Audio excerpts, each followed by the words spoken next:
Hey, love. Welcome back to another episode of Rollerset to Mindset. I'm your host, Angela B. Fuller, master hairstylist turned certified transformation coach. Today, y'all, I have a juicy topic set up for us because it's something that I have been experiencing.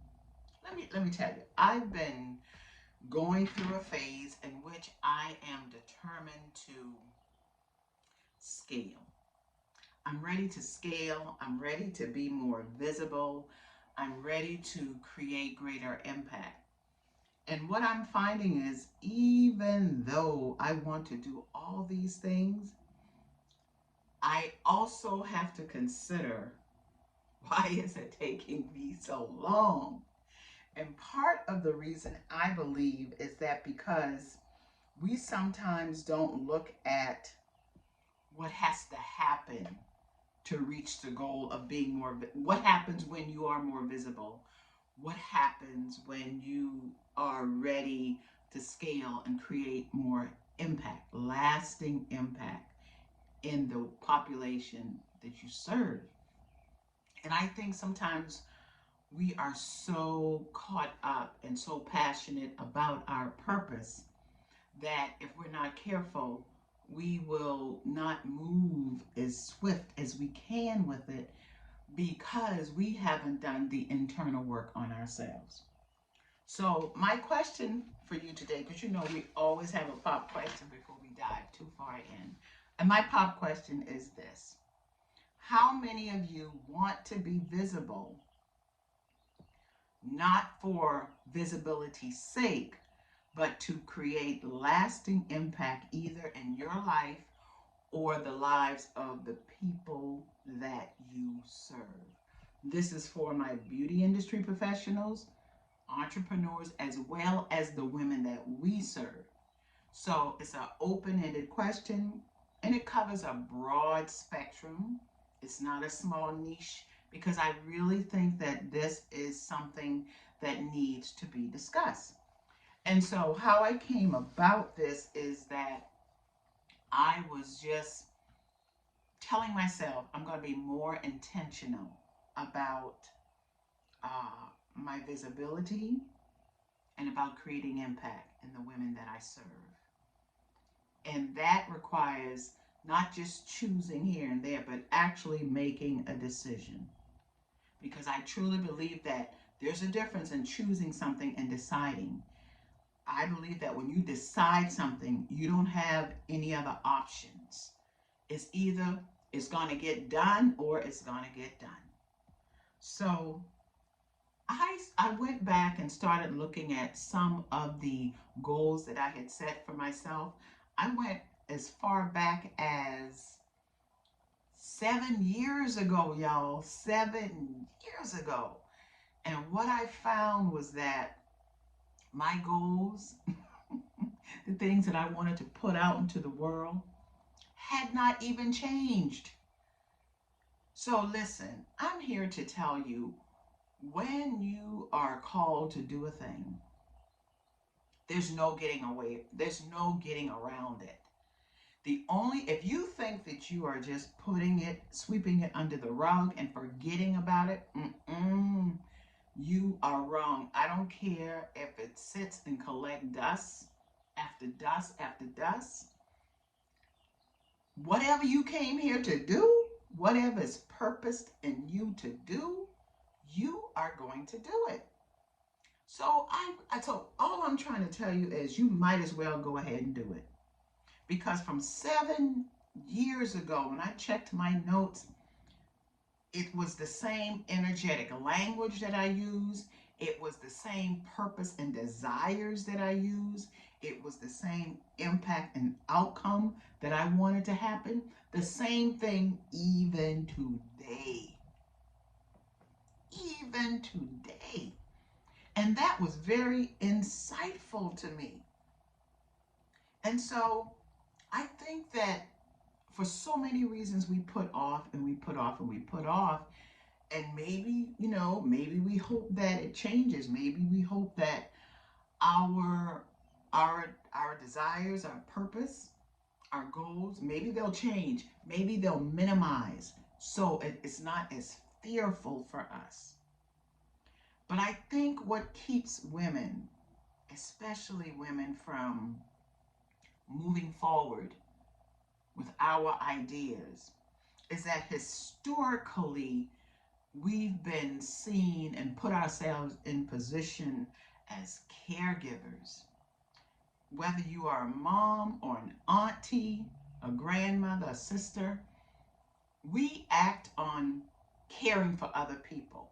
Oh, we know exactly how to do that. We don't hesitate. We get right on it. Even from little girls, think about it. We are giving dolls so that we are in the position to care for our doll babies.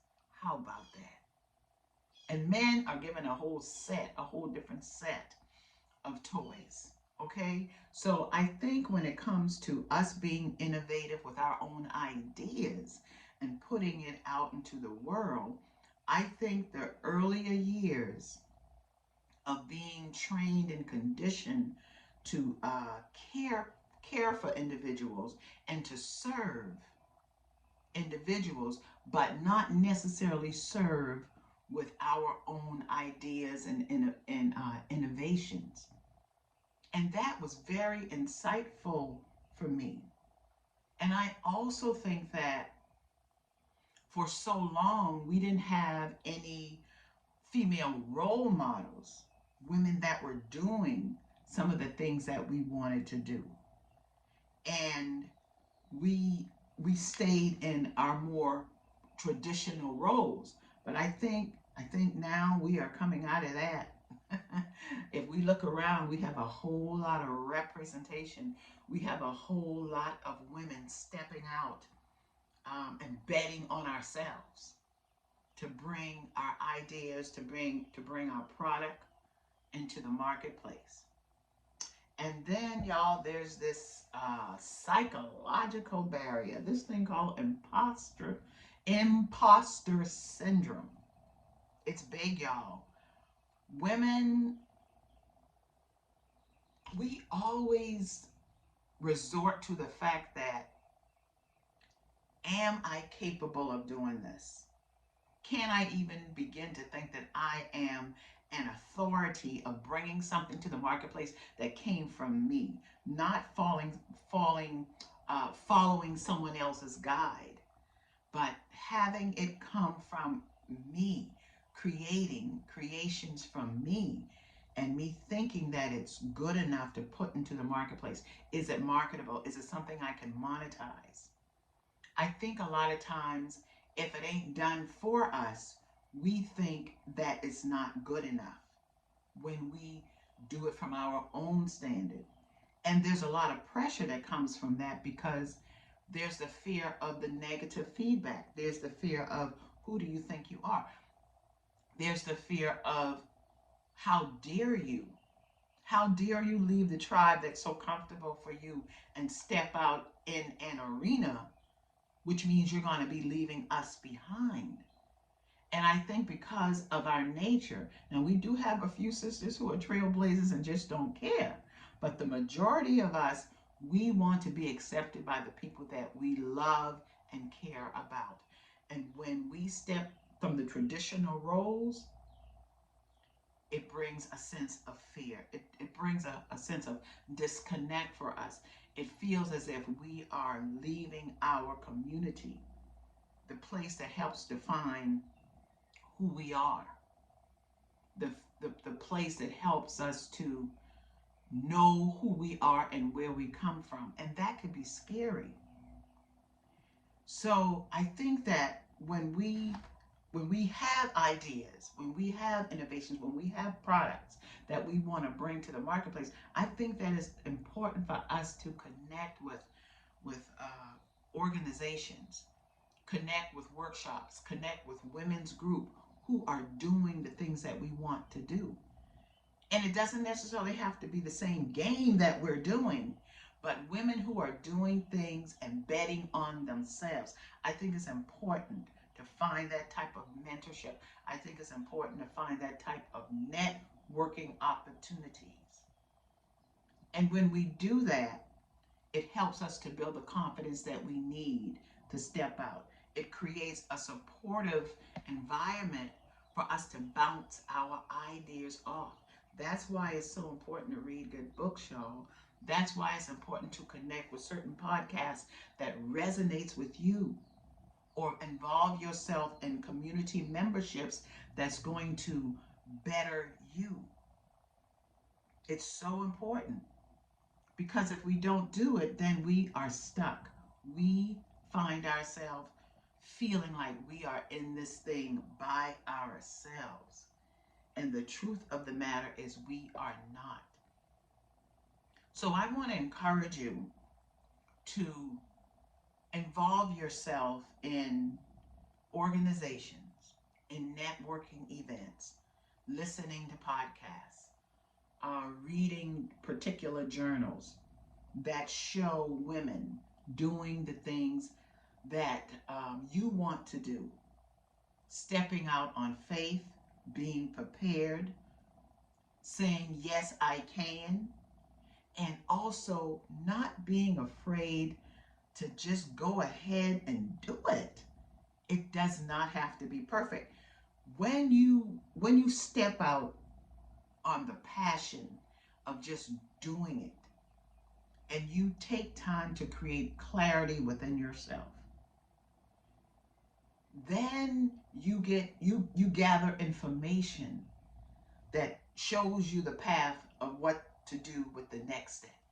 So you next step your way to the goal. Next step your way to the product you want to introduce. Next step your way into the course that you want to do, into the hair designs that you want to produce. It's okay to do it less than perfect, because listen, perfection, that's, first of all, it's unattainable, and second of all, it's all relative to where you are.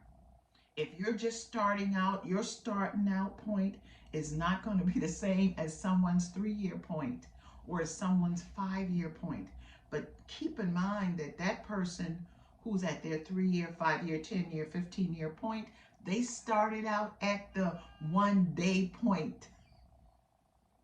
But they may have experienced fear, but they didn't allow the fear to keep them stuck. What I'm trying to tell you is, roll with the fear. It is always going to be there. You are always going to doubt your ideas. I'm just being real. I'm not being negative. I'm telling the truth. And I'm telling it to put action in you, light a fire in you. So even if you don't have this thing down pat, even if you don't have all your T's crossed and your I's dotted, I'm telling you to get out there and do it. And when you do that, you will find that you had it all along. You will find that the confidence has always been in you. The clarity has always been in you.